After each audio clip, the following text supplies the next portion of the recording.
Hi అండి, ఈరోజు నేను క్యాప్సికం జీడిపప్పు కూర వండుతున్నానండి.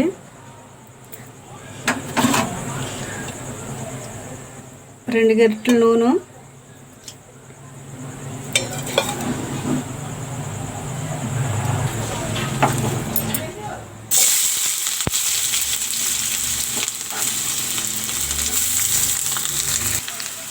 పచ్చిమిర్చి, క్యాప్సికం అండి. నేను ఇక్కడ ఒక కాయ వేసుకున్నాను.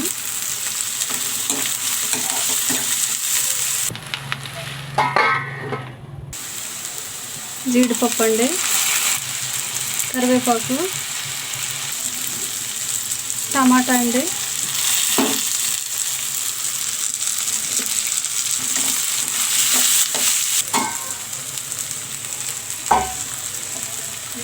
రుచికి సరిపడా ఉప్పు, టేబుల్ స్పూన్ కారం, అర టీ స్పూన్ పసుపు, అర టీ స్పూన్ ధనియాల పొడి.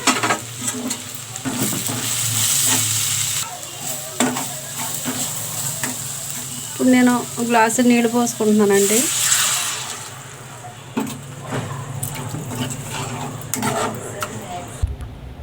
ఇప్పుడు ఈ కూర నేను ఐలో కాకుండా సిమ్లో కాకుండా మంటను మధ్యలో పెట్టి ఉడకబెట్టుకుంటానండి.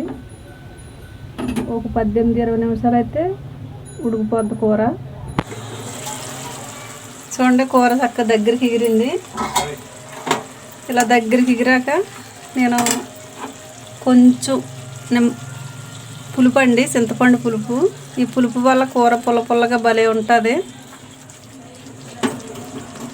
మళ్ళీ దీన్ని నేను ఒక 5 నిమిషాలు అలా మధ్యలో పెట్టుకుంటానండి మంట.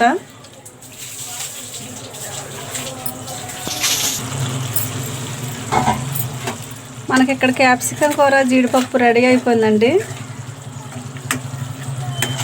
చూడండి, ఇంట్లో ఏమీ లేనప్పుడు ఇలాగ నోటికి రుచిగా కమ్మగా వండుకుని తినేయచ్చండి. మీరు కూడా ట్రై చేయండి, బాగుంటుంది. సరేనండి, బాయ్.